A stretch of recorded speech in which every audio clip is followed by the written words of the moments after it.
This is a video on mathematics for the students of class 9, and today we are beginning with the chapter indices. This is the first part of the video. Let us look into some of the basic laws of exponents that will be required for us to solve the sums in this chapter. Let us go into the first one, a to the power m and a to the power n. So here we see that the base is same but the powers are different, and both the numbers with the different powers are multiplied. So when we have a multiplication sign here with same base, though powers are different, so as a solution we need to add the powers because the base remains same. So a to the power m into a to the power n becomes a to the power m plus n. This is the first law. Second is when you have already a power within a number, like you have a to the power m, and suppose you have another power which is 3. Suppose if I give you a to the power 3 within brackets and outside we have 4, that means your power should be a to the power 12. So m and n will have to be multiplied, so it becomes a to the power mn.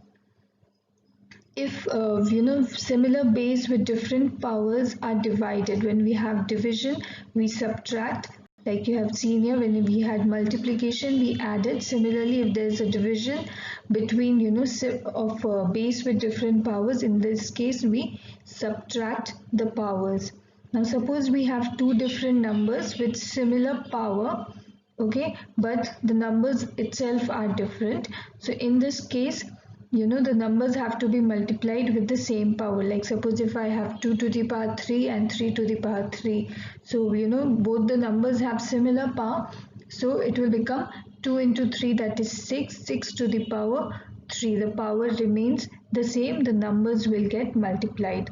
Now suppose we have a division with same power, so we can write down that as a to the power m divided by b to the power m.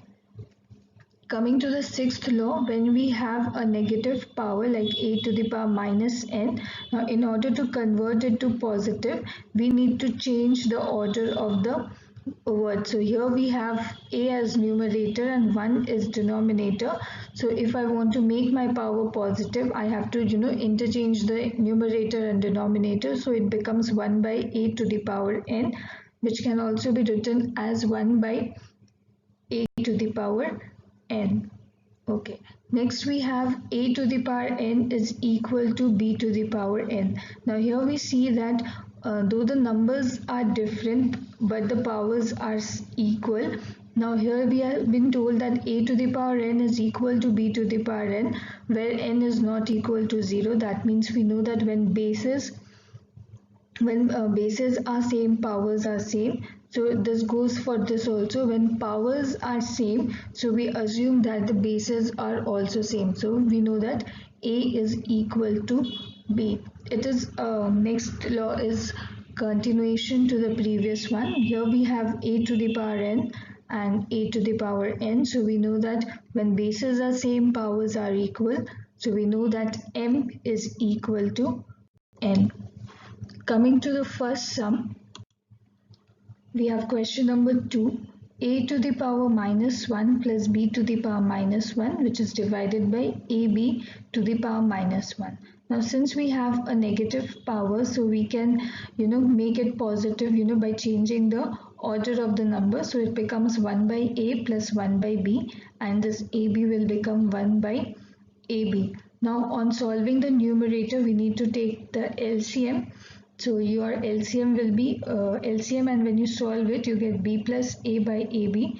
We already have the entire numerator is divided by 1 by ab. So if I change it to multiplication, the numerator becomes ab. So ab and ab gets cancelled, so we are left with b plus a. So this is how we are using the different laws of exponents to solve the sums. So let's go to the next question. We have question number 7, number 2.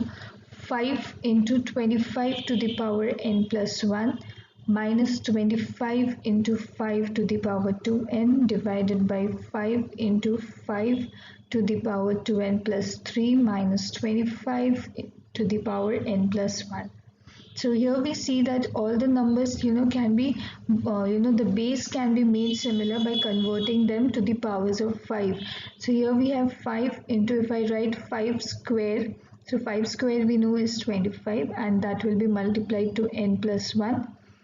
25 can be written as 5 square, and we already have 5 to the power 2n, which is divided by 5 into 5 to the power 2n plus 3 and 25 to the power n plus 1. On expanding this, we'll get 2n plus 2, 2n plus 2. So we see 2n plus 2 is common here. In the lower case also, since we had 2n plus 4, so I can write down this as 2n plus 2 plus 2. So plus 2, we know that it is actually in the multiplication form this way. So the common ones get cancelled. So we are left with 5 minus 1 by 5 square minus 1. So your answer will be 1 by 6. So this is how we solve sums like this, by taking or by converting the bigger numbers to the smaller forms and trying to make the base numbers similar to each other. Next we have question number 9. 3x square minus 3 into x to the power 9 2 by 3. So here what we are going to do is we'll just use the powers and multiply them. So 3x square, since we have negative power, to make it positive we have to change the order, so it becomes 1 by 3x square to the power 3, and we already have x to the power 9. So when 9 and 3 get simplified, it becomes 3 into 2, that is 6. Now when I remove the brackets here, so 3 cube we know is 27, and 2 and 3 will get multiplied, so it becomes x to the power 6. So the numbers are common here, so they can be simplified. So your answer will be 1 by 27. Coming to the last question for today's discussion, let us see question number 12, number 1.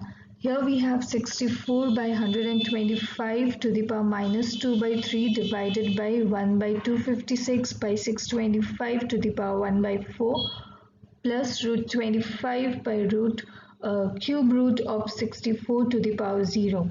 So now if you see this one, anything to the power 0 we know is equal to 1. So instead of solving this, we can straight away write down 1 as our answer here. 64 and 125 we know are the cube roots of 4 and 5.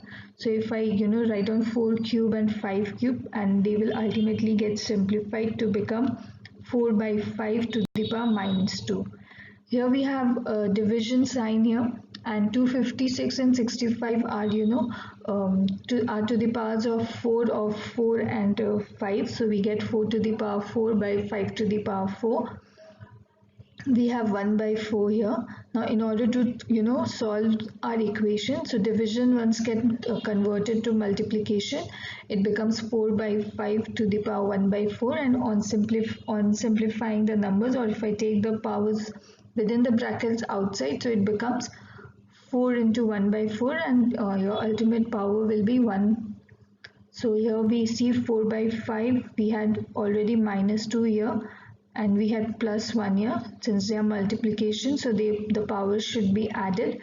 So minus 2 plus 1 will give us minus 1, which we can write down as 5 by 4, and we already had plus 1 here. So 5 plus 4 by 4 on taking the LCM.